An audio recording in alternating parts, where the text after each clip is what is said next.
Gracias empiezo agradeciendo la invitación, fantástico el evento. Voy a usar un PowerPoint solo para no caer en la catarsis, la única manera de conservar la disciplina. Sí, una de esas me siento.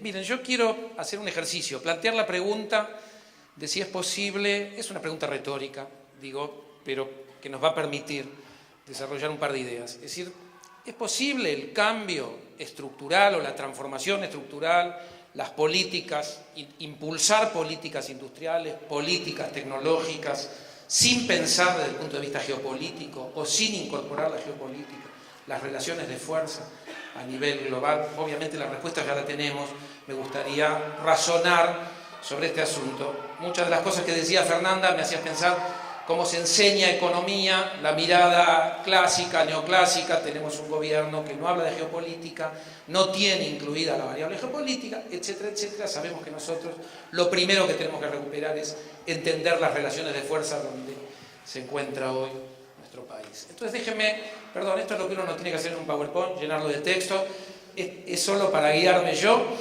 Digo, ustedes no lean, traten de seguirme. Yo quiero dar algunas ideas vinculadas, arranco con pensamiento económico básico, pero uno podría decir, el grado de desarrollo de un país se puede estimar por el nivel de complejidad de los productos que exporta. Una mirada, digo, que hoy está ahí de moda, se la puede pensar en algún sentido de manera sencilla. Cuanto más simples son los productos que exporta un país, mayor es el número de países que exporta ese producto y viceversa. No es lo mismo un país que exporta solo soja, nada contra la soja, el problema es exportar solo soja, ¿sí?, a un país que exporta, un perfil de país que exporta celulares o satélites, ¿sí? La siguiente idea, complejidad de productos exportables significa complejidad tecnológica que somos capaces de dominar, y la complejidad tecnológica remite a un isomorfismo básico que es la capacidad organizacional de una sociedad, ¿sí?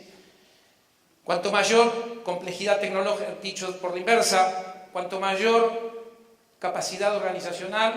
¿A qué me refiero con capacidad organizacional? Interacciones entre nuestras instituciones y empresas. Instituciones y empresas que sepan, y esto es el mundo de la tecnología, copiar, aprender, acumular, mejorar, escalar, diseñar, diversificar, proteger, comercializar y al final de todo, innovar. Palabra fetiche que lleva grandes confusiones, como una ministra de Desarrollo Social que ve una persona desesperada que pone una parrilla en la puerta de la casa y lo llama emprendedor. Y es un hombre desesperado que perdió su trabajo. Emprendedorismo, innovación son otras cosas vinculadas a políticas públicas, ¿sí? Entonces, rápidamente, el know-how tecnológico, el saber hacer tecnológico, es un proceso complejo de producto, ¿no? De producto, quiero decir, de procesos de acumulación históricos que deben ser impulsados a partir de aprendizajes, coordinación, valores colectivos, etcétera. Y lo último, y a esto quería llegar, el problema del impulso de políticas públicas, industriales, tecnológicas, ¿sí? Necesita principalmente estabilidad institucional, ¿sí? Necesita estabilidad de políticas públicas, soberanía tecnológica, independencia económica, pero déjenme quedar con el concepto, déjenme que me quede con el concepto de estabilidad, porque no puede venir un gobierno a ganar con el 2% en un balotaje y refundar la república. Eso significa clausurar y destruir lo que podríamos llamar, fíjense, estoy hablando de políticas públicas y no políticas de Estado. En realidad podríamos hablar de políticas de Estado, o deberíamos hablar de políticas de Estado. Ahora, habiendo visto esto anterior, una mirada rapidita, económica, respecto de qué es el conocimiento, la tecnología hoy, las políticas industriales, ¿cuál es el lugar de la Argentina? La Argentina es un país semiperiférico. Esa pirámide que ven ahí remite a poquitos países que son economías centrales, una franja intermedia donde está la Argentina intentando ascender junto con Brasil y otros países hermanos, y debajo la gran cantidad de estados-nación que son países periféricos. ¿Qué quiere decir ser un país semiperiférico? Un país que tiene un poco de industria y un poco de capacidad de científico-tecnológico. Un poco, ¿sí? Ahora, hay una contradicción sistémica en pertenecer a la semiperiferia, y es que mientras que somos un país que aspira a tener sectores estratégicos, queremos tener nuestros reactores nucleares, nuestros satélites, queremos tener nuestro sector medicamentos, ¿sí? es también una franja de países, estoy tratando, digo, como si hablara más bajito, entonces se parara, ¿no? Es una franja de países muy codiciados por las economías centrales, porque esta aspiración a industrializarnos supone que consumimos tecnología, compramos maquinaria, que es lo que mantiene a las economías centrales en su rol de liderazgo, ¿no? O si quieren de hegemonía. Entonces digo, ¿qué papel juega la semiperiferia o un país como Argentina en este escenario? ¿Qué rol nos dan las economías centrales a países como la Argentina? Sobre todo post-crisis del 2008, donde el capitalismo entra en crisis y entonces empiezan a aparecer, ¿no?, en algún sentido, la mirada, no la mirada, el perfil más predatorio del capitalismo. Ahí hay tres roles que me parece que son muy claros que hoy estamos viviendo con un gobierno, no sé si llamarlo neoliberal, en todo caso llamémoslo neoliberal dependiente o subordinado. No es lo mismo nuestro neoliberalismo que el neoliberalismo de Gran Bretaña o de Alemania. A mí me gusta más decir neoliberalismo lumpen, pero es poco académico. Un rol claro para nuestro país es asimilar tecnologías maduras, es decir, aquellas tecnologías de bajo dinamismo. Pensemos en la década de los 60 y el sector automotriz, ¿sí? Es decir, a través de inversión extranjera directa o a través de sustitución de importaciones, pero comprando maquinaria y equipamiento pertenecientes a sectores maduros, nunca los sectores dinámicos, los sectores líderes, porque eso es lo que se apropian las economías centrales. Un segundo rol es, en la etapa inicial de las revoluciones tecnológicas, integrarnos como mercado, como consumidores, generándonos hábitos de consumo o generándose, no digamos que esto es confabulatorio, así se dan las reglas de juego, ¿sí?, como consumidores de nuevos productos, servicios, líderes. Por ejemplo, energías renovables. Llegó el momento de llenar la Patagonia de aerogeneradores. Casualmente llega un gobierno, ¿sí?, este tipo de neoliberalismo lumpen o dependiente, que nos va a llenar la Patagonia de aerogeneradores 100% importados. Estrictamente 90%, pero el 10% no contiene lo más codiciado, componentes electromecánicos, lo que produce mayor efecto multiplicador en la economía. Y la última característica, en lo que es la reestructuración o reconfiguración del capitalismo global desde la década de los 80, con formación de cadenas globales de valor, ¿sí?, ¿cuál es el lugar que se nos asigna? En los sectores de bajo valor agregado, mano de obra intensiva, ¿sí? Por eso se insiste con conceptos de competitividad vinculados a flexibilización, bajo salario, precarización laboral.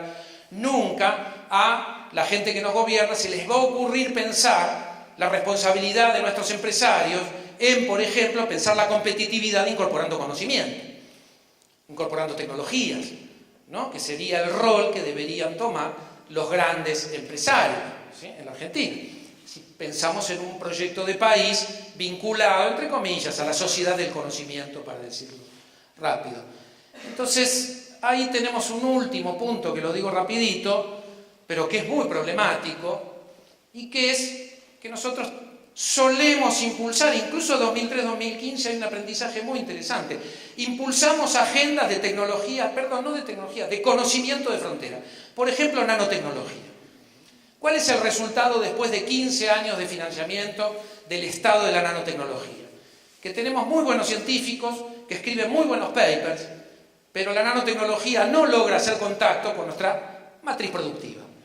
¿Qué es lo que pasa? Nos paramos en la frontera del conocimiento, pero el estado, ¿sí?, de nuestras pymes, de nuestro sector industrial, esto de sector industrial es un poco complicado, digo, pero pensémoslo como algo muy heterogéneo, está a mucha distancia de lo que llamamos frontera. Entonces, lo que deberíamos pensar en términos de política científica, tecnológica, después nos peleamos con el CONICET y le pedimos al CONICET que dejen de publicar papers para generar conocimiento que pueda en algún sentido integrarse, ¿sí?, a un proyecto, a una política industrial. Y en realidad no es ni culpa del CONICET y en algún punto ni culpa de los empresarios. Van a ver que entre las conclusiones a mí me gustaría hablar de política de incentivo y disciplinamiento de nuestro sector empresarial y de nuestro sector científico-tecnológico. Cuando digo disciplinamiento, para cada uno remite a cuestiones diferentes. Entonces decía, las agendas de investigación básica o de frontera ¿sí?, son un problema. Es una trampa para América Latina de la que venimos intentando salir desde hace 50, 60 años. Como se aprendió mucho entre 2003 y 2015, mucho, y cuando digo mucho me querría parar arriba de la mesa y saltar y decir mucho, hay mucho para aprender, para volver y para en 6 meses lograr retomar de manera mucho más eficiente con políticas industriales, científico-tecnológicas, lo que nos quedó pendiente en el 2015. Déjenme darles un ejemplo de qué pasa cuando un país se para en la frontera, un país semiperiférico se para en la frontera. Argentina quiso acompañar la carrera espacial. Se lanza en el año 57 con el Sputnik, empieza la carrera espacial y nosotros empezamos a lanzar cohetes en el año 57. Y ahí ven, ¿no?, de izquierda a derecha de ustedes, cómo Argentina fue incrementando su capacidad tecnológica horizontal. Ven a lo máximo que se llegó, que está acá, que es un misil balístico, pero que también podía ser transformado en un lanzador satelital, el proyecto Cóndor 2, pero ahí ¿qué faltó?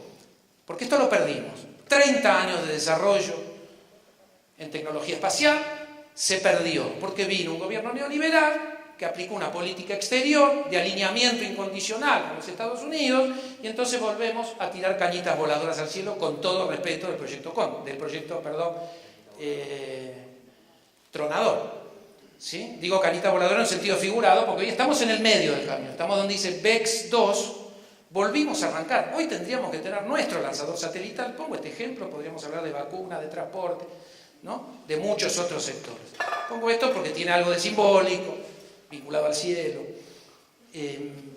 Entonces, acá faltó mirada geopolítica. Bueno, fue otro gobierno neoliberal, ¿no?, el segundo ciclo del neoliberalismo salvaje o predatorio que padeció la Argentina. No solo perdimos tecnología espacial, perdimos otras cosas.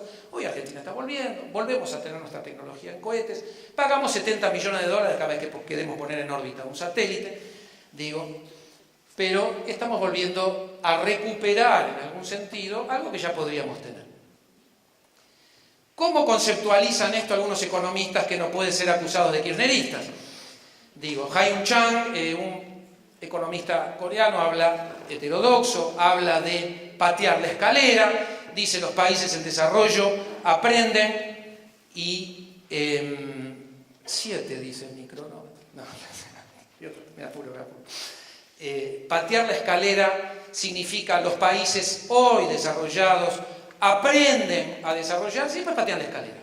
¿Qué quiere decir patear la escalera? Aplican políticas industriales ocultas o políticas industriales de facto, pero ¿sí?, prohíben, a través de la Organización Mundial de Comercio, la aplicación de reglas de juego que nos permitan proteger nuestras industrias, aplicar tarifas, subsidios. ¿Sí? Hay una autora que habla de que el dinamismo del Estado norteamericano no se debe a querer innovar en el campo económico, sino a la búsqueda de supremacía tecnológica y militar, y a partir de ahí surge todo un modelo de desarrollo, etcétera, etcétera. ¿Cuál es la moraleja? Keynesianismo para ricos, monetarismo o libre mercado para los pobres. Es lo que vivimos desde por lo menos fines de la década de los 80. Un ejemplo podría ser, lo paso muy rápido, quiero tomar abajo, dice ejemplo, el caso de una economista tomada por la CEPAL, por eso la cito. La CEPAL se dice neoyumpeteriana, es preocupante, pero la CEPAL está cerca de nuestro, es un grupo amigo de economistas, y sin embargo cuando uno va al pensamiento de la CEPAL, el componente geopolítico falta. Se dicen neoyumpeterianos. ¿Qué son los neoyumpeterianos? Por ejemplo, en la Revolución Verde dicen facilitar y financiar la inversión en los países rezagados, venimos a ser nosotros, ¿sí? Es decir, a nosotros financiarnos y facilitar la inversión para que, lo voy a leer bien, facilitar y financiar la inversión en los países rezagados del mundo en desarrollo, crearía mercados para las tecnologías ecológicas de ingeniería, infraestructura y equipamiento del mundo avanzado. Ahí estamos nosotros comprando. ¿Sí? Nos financian para que compremos tecnologías de punta. Esto es una escuela hoy, de nuevo, no es para que lo lean, quiero hablar de un concepto. Ahora les voy a mostrar una figurita que plasma esta definición que la da Mariana Mazzucato, una economista hoy muy de moda, por eso la tomo, de moda en un sentido legítimo, posiblemente, pero le habla a las economías europeas, habla del rol del Estado emprendedor, a las economías neoliberales europeas, ¿sí? Y dice Mariana Mazzucato, un ecosistema de innovación requiere un sector público capaz, dispuesto a gastar grandes sumas de dinero en educación, ¿sí?, áreas emergentes que el sector privado, o grandes empresas, perdón, que reinviertan sus ganancias en capital humano, un sistema financiero que presta a la economía real y no principalmente a sí mismo. Estas son las recomendaciones de una economista británica para la economía británica.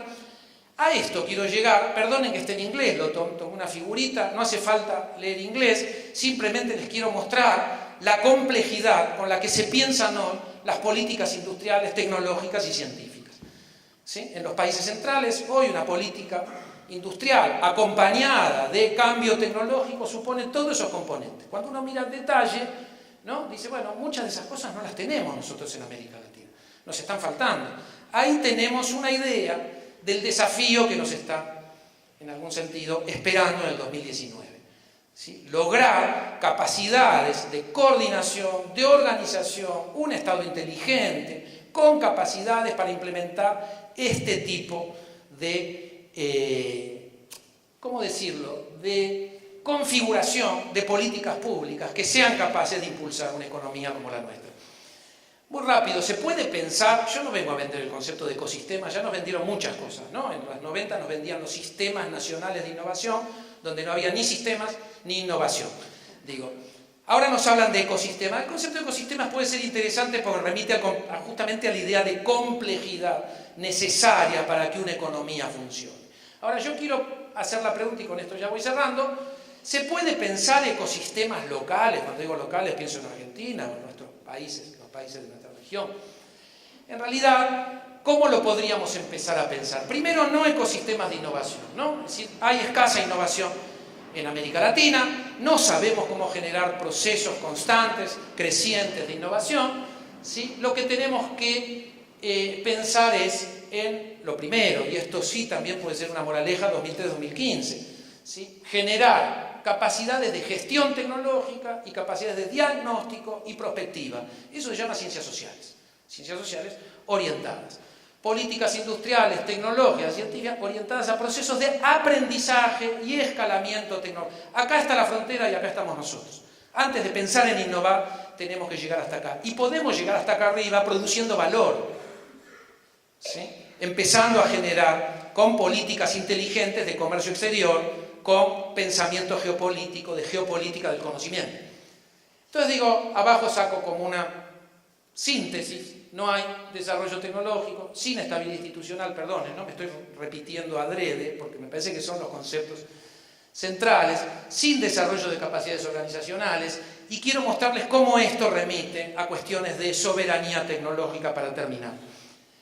Esto simplemente, fíjense cómo en Argentina se pudo armar algo parecido a un ecosistema, en el sector nuclear. Ahí uno ve la cadena de valor del combustible nuclear, ve la columna vertebral, CONEA, Nucleoeléctrica Argentina INVAP, ve la fábrica de agua pesada, que según el subsecretario de Energía Nuclear hoy no sirve, es la que la tonelada de agua pesada se vende en el mercado internacional a 650.000 millones de dólares, a 650.000 dólares, perdón, y Argentina tiene la planta más importante de mayor producción del planeta. Hoy la están queriendo reciclar a una fábrica de fertilizantes. Bueno, lo vamos a poder evitar, quédense tranquilos. Por suerte se van en el 2019, pero esto muestra, ¿no?, el dislate.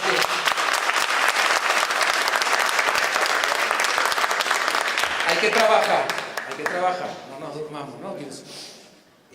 Bueno, y las empresas, pero fíjense que esto es uno de los grandes aprendizajes, que cuando uno lo mira años más tarde, eso era una fotografía de la década de los 80, hoy ya este ecosistema nuclear dio, ¿sí?, un desprendimiento, y hoy podríamos hablar de ecosistema nuclear espacial. Yo les aseguro que la cantidad de aprendizajes que emergen de este caso, podríamos haber reemplazado esto por producción pública de medicamentos.